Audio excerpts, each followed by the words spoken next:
No city skyline would reach these heights if it weren't for this machine.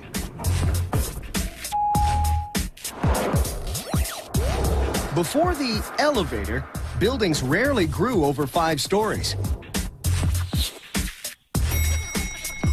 They perform billions of rides every day around the world.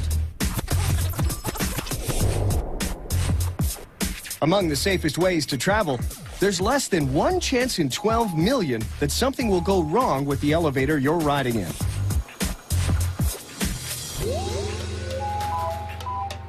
Let's see how they work.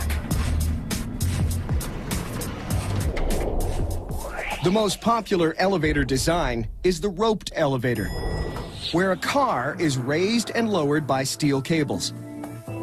The machine's muscle lives up here at the top of the elevator shaft. Its ropes attach to the car and loop around a sheave, a pulley with grooves to grip the ropes that's connected to an electric motor.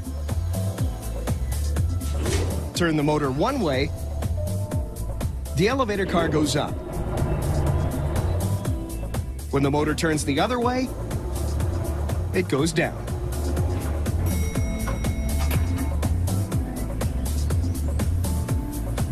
A counterweight lives on the other end of the ropes to offset the weight of the car.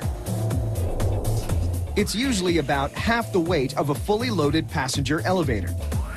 So, on an average ride, the two are perfectly balanced. All the motor needs to do to move the car is provide a nudge to tip the balance one way or the other. This system saves energy as well as wear and tear on moving parts.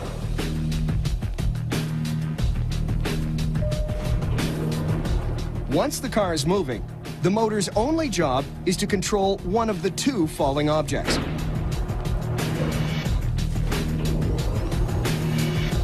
Both the car and counterweight are attached to guide rails inside the shaft. They keep everything from swaying back and forth and also give a backup set of brakes something to grab onto. If anything goes wrong with the motor, hydraulic fluid is cut off, and that automatically releases this brake that seizes the ropes for a quick stop.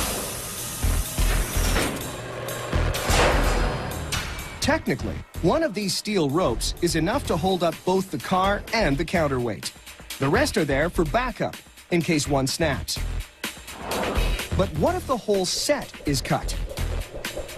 Don't worry, it still won't plummet. This machine has a built-in failsafe.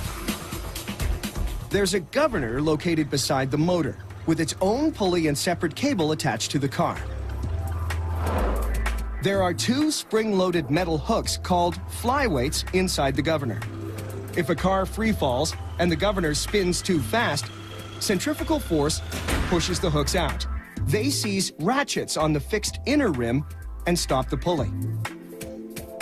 The governor's rope jerks on an arm on top of the car, and this locks the brakes.